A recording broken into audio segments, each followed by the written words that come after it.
This is the Investor Connect podcast program.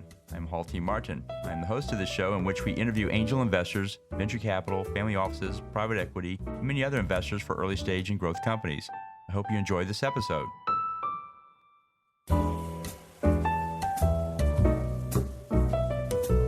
Well, hello, this is Hall Martin with Investor Connect. Today I'm here with Jonathan Spangler, CEO and founder of Ciari Guitars. Ciari Guitars is the creator of the Ascender, the world's first pro-play, gig-ready guitar with foldable convenience. It's also the only guitar company approved for in-airport experiential marketing via Music Oasis Free Guitar Lounge. A concealed lever detensions the strings and unlocks a hinge at the neck, which allows guitar to bend completely backwards as the strings follow the fold under light tension. The Ascender can fit in a backpack and takes up less space than any travel guitar on the market. It's perfect for all forms of travel, by air, by land, and by sea, and also great at home for space-limited places like apartments, condos, tiny homes, van life, etc. Jonathan, thank you for joining us.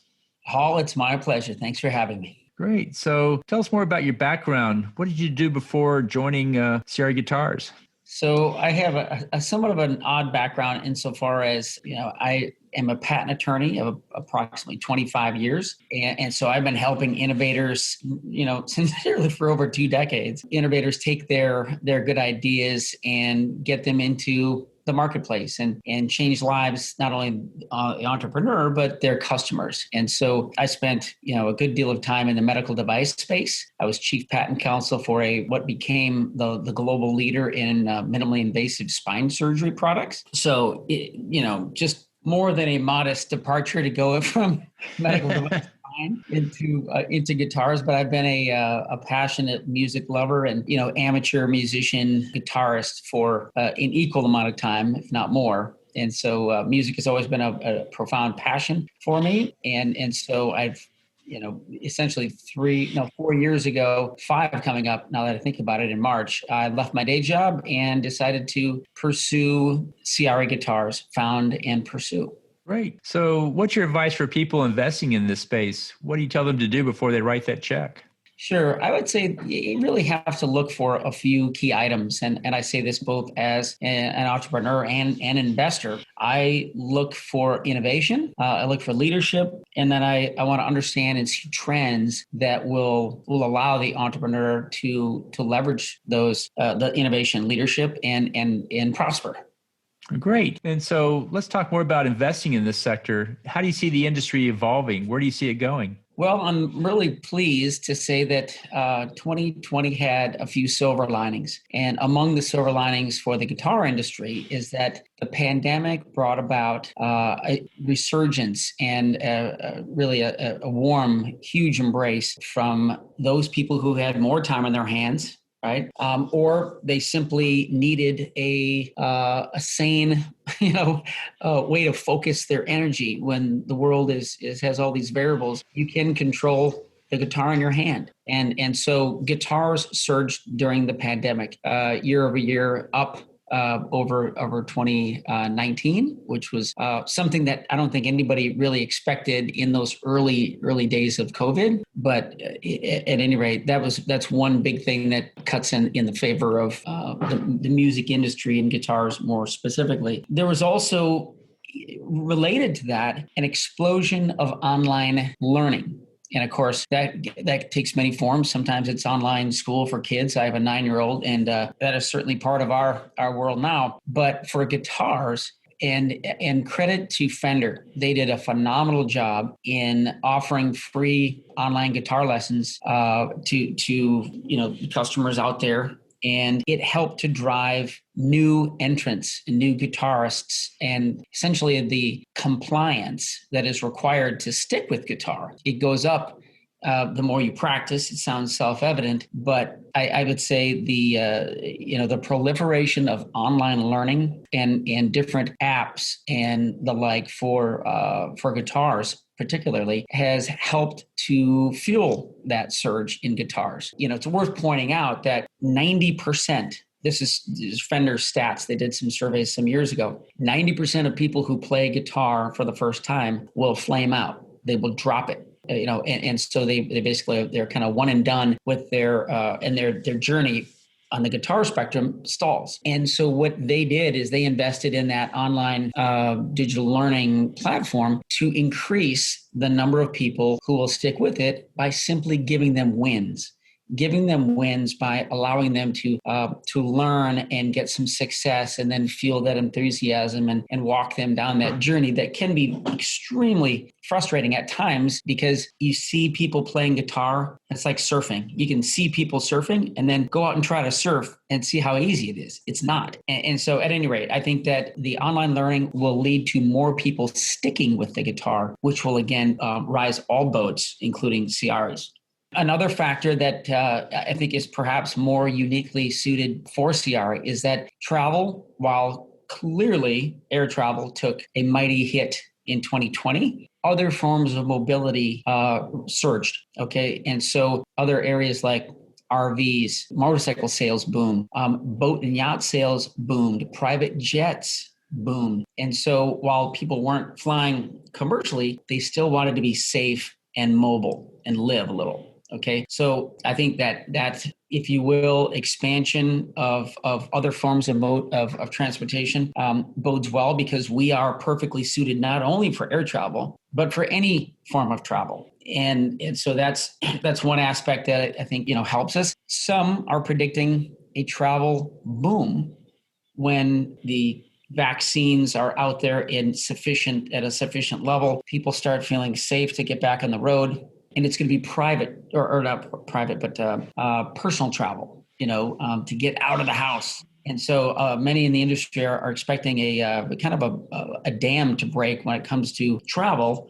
And again, you have a bunch of people who are maybe new to guitar, who have yet to travel. And now we can triangulate and be that perfect solution for when travel opens up in earnest. And of course, that sets aside, the fact that it's also just plain and simple, a super convenient guitar, even if you're at home. Great. So how many companies are engaged in this space? Well, there are a few large incumbents like the Fenders, the Gibsons, the Martins, the Taylors, Yamaha as another. And then there's a slew of smaller players. There's been a big growth in the area of boutique guitars. And of course, there are a number of travel guitars. I'll get into, where we fit into the travel guitar spectrum in a minute. But one of the trends that I think is also good for Ciari and is a factor in an investment, assessment in terms of trends, the fact that you have more and more people who are turning to boutique guitars means that they're not as beholden to the legacy brand, oh my gosh, I have to buy a Stratocaster because my cool uncle had a Stratocaster, or I've always been, idolizing myself playing a Les Paul. People are more open to these other smaller brands. And so it puts less emphasis on those legacy, the value of those long-standing legacy brands. Of course, I have nothing but deep and abiding respect for all of those legacy brands. But for new entrants, it allows us to have an increased, enhanced footing because we can rely upon other things like innovation and, best in class convenience, but yet, the very first pro play travel guitar, things that will allow us to not have to, suffer because we don't have a big brand and legacy behind us. We've got innovation and people seem to be reaching towards that in larger numbers these days. Well, great. So what are the challenges in this space and working with the guitars, and what do you see as the big issue there? I would say it's differentiation. That's one. There's price pressures. Anytime you have tons of other guitars out there, oftentimes they will compete on price, and that's especially the case if you don't have a long-standing legacy brand that will command that premium, and you don't have any innovation. Really, then that's a recipe for disaster, because now you're a commodity, you're a staple article of manufacture in a sea of other options. And so it kind of goes back to my point about innovation and the ability to differentiate and have a position that's not only different, it's better, right, for certain aspects. And then intellectual property. This is my patent attorney lens coming clear here. But innovation will help command healthy multiples versus if you are simply selling a brand, as it were, or you're selling the same types of guitars, you just happen to have different guitarists playing them. That tends to be a lower multiple. And so IP begets multiples, and so, that's one way to buck the challenges of differentiation or lack thereof and price pressures that, again, come more so if you have no differentiation. Great. So how does Ciari Guitars fit into this overall landscape, and what's unique about it?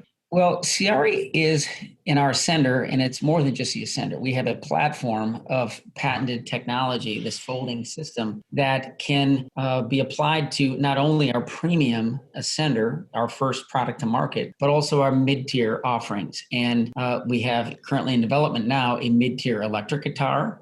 We already have prototype. And then we are developing a carbon fiber acoustic guitar. And so both of those will have a lower price point than our entry, flagship of the Ascender. And so we seek to have a broader appeal through this segmented product offering. And you have one chance to establish the brand. You think Tesla. Tesla came in high, and everybody wanted one, but not everybody could afford one. And then they navigated their way towards the entry-level models, the mid-tier, more affordable options. And that's kind of the approach that we are taking. We sought to achieve a market-making position with the first ever premium travel guitar with the Ascender. As you may know, we received editor's pick from Guitar Player magazine in November 2019. And their conclusion was the Ascender from Ciari Guitars is the first travel guitar ever that is suitable for professional use. And so that's a big deal. And that was probably the biggest inflection point for us, because that was us achieving that market making milestone. And now we are going about that segmented offering of going, into the lower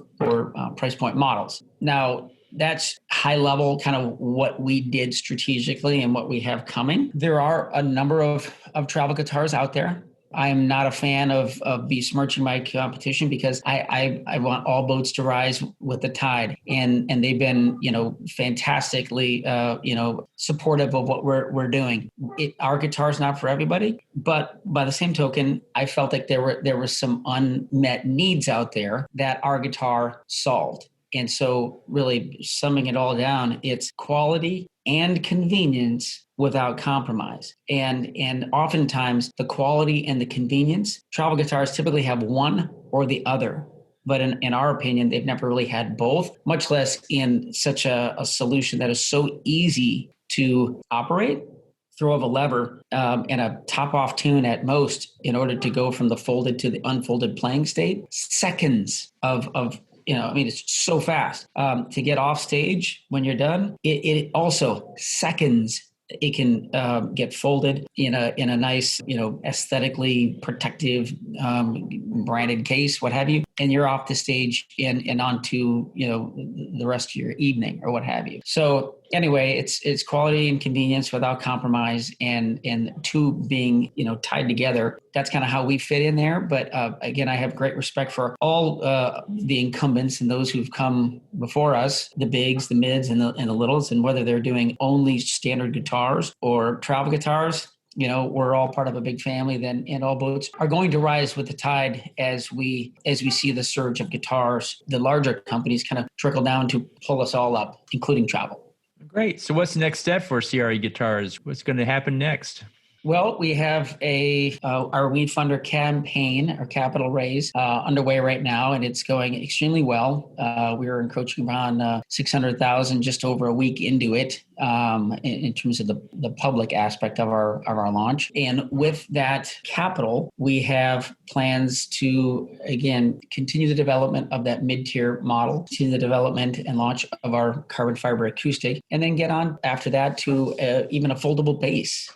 And so, for us, it's about capital raise in order to scale our existing business, expand the product line, and prove product market fit, and really have a very attractive company product pipe or product portfolio, and then also based on our intellectual property that's not only in the U.S. but multiple issued patents in the United States, applications in foreign countries as well on our core technology. I feel like we're going to be well positioned in 3 to 5 years to be a great acquisition by a company who wants to really offer their existing customer base something cool, something that has value, and that will allow them to always have a quality guitar by their side.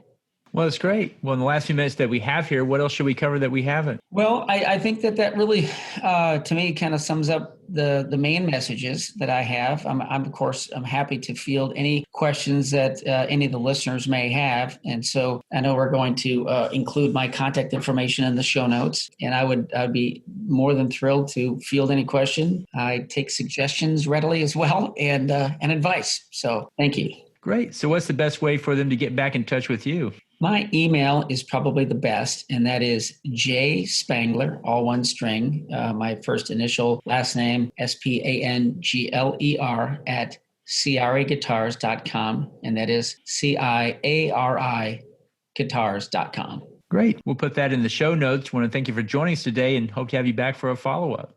Thank you much, Hall. I really appreciate the opportunity. Well, thank you as well.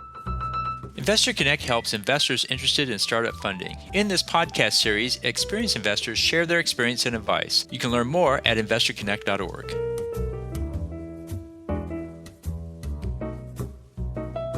Paul T. Martin is the director of Investor Connect, which is a 501c3 nonprofit dedicated to the education of investors for early-stage funding. All opinions expressed by Hall and podcast guests are solely their own opinions and do not reflect the opinion of Investor Connect. This podcast is for informational purposes only and should not be relied upon as a basis for investment decisions.